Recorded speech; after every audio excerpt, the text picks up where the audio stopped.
un autre cas d'un collègue qui, vous allez voir sur la vidéo, a donc une déchirure en interpapillo-maculaire avec une rétine décollée et on voit que les bords sont enroulés. Donc là, avec une pince, il voit justement s'il a soit une perte de substance ou probablement qu'il teste aussi de savoir s'il y a un peu l'élasticité de la rétine. On voit aussi, on devine probablement qu'il y a un petit œdème rétinien là sur les bords. Et une injection de décaline pour appliquer la rétine. On voit finalement que les bords sont assez, que la rétine reste assez élastique puisqu'elle se réapplique de l'endolaser qui est assez marqué.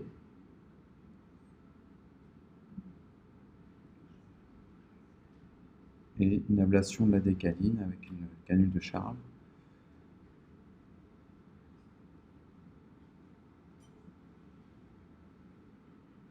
Et du coup, à la fin de la chirurgie, là, je ne sais pas s'il y a eu un tamponnement. Moi, j'imagine qu'il y a dû mettre soit du gaz ou de l'air. Voilà. Donc,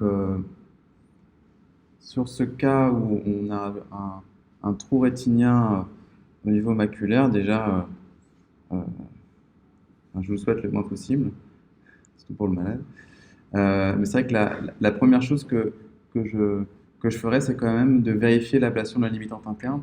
Et donc, c'est vrai que, après, je pense que ça se discute, mais moi, systématiquement, je mettrais quand même de l'ILM Blue pour vérifier que la limitante est bien pelée, surtout autour de cette déchirure, parce que j'aurais peur d'une rétraction du trou et donc d'une récidive.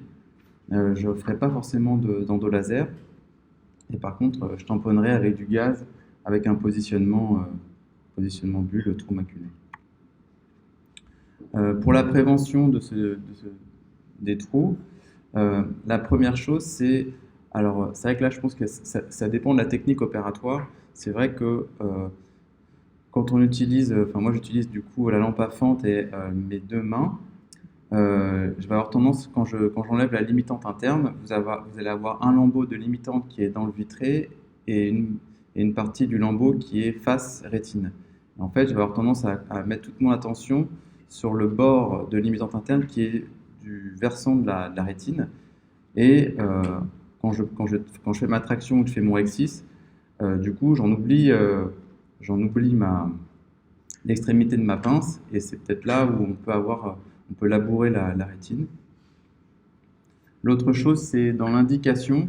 C'est vrai que je pense qu'il faut faire très attention dans les indications, surtout quand on traite les œdèmes maculaires par un pelage de la limitante. Dans les maculas ischémiques ou qui ont eu de nombreuses IVT, je pense que c'est important de vraiment peser l'indication opératoire pour ne pas être iatrogène. Donc c'est vrai que je sais qu'avec mon associé, on demande facilement une angiographie pour voir un petit peu l'état de la perfusion maculaire. L'autre point que m'a aussi appris mon associé, c'est qu'il faut être particulièrement c'est le docteur Amar, pour ceux qui sauraient. Il faut être plus précautionneux au niveau du raffet en temporal de la macula, puisque finalement c'est là où la rétine est la plus fine et c'est là où quand on fait un pelage, on peut avoir une déchirure plus facile, particulièrement chez les forts myopes, où là la limitante et la hyalite postérieure peuvent être encore plus adhérentes et avec une difficulté technique parce qu'on a un œil qui est grand, avec une adhérence une adhérence plus importante. Et donc du coup, c'est là où ça paraît vraiment vraiment être très vigilant. Et c'est vrai que particulièrement chez les forts myopes, je pense qu'un pelage de limitante sans la lampe à fonte, ça doit être un cauchemar. Parce que déjà qu'avec les deux mains, on essaye de ne pas trembler, mais alors avec une autre main qui a l'endolumination, je pense que ça va vraiment pas être facile. Après, sur le traitement, on pourra en discuter. Comme je vous ai dit, je colore avec du bleu. Alors, c'est vrai que le risque, quand même, c'est quand on a une rétine décollée avec une déchirure, quand on injecte du bleu, on peut avoir du bleu qui passe en sous-rétinien et du coup avoir une perte de contraste et rien voir. Donc, je prends le risque et quitte à laver après le bleu qui est en sous-rétinien. Si j'ai un trou sur une rétine ischémique, bah, j'y retourne pas.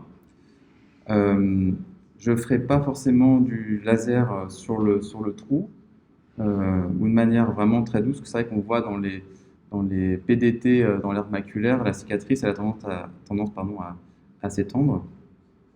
Je ferai un tamponnement avec positionnement. Et juste pour justifier sur le laser, c'est vrai qu'il y a des vidéos, vous pourrez voir sur le site de SRV, où on voit l'ablation de néovaisseau, où finalement il y a même une ablation de l'épithélium pigmentaire.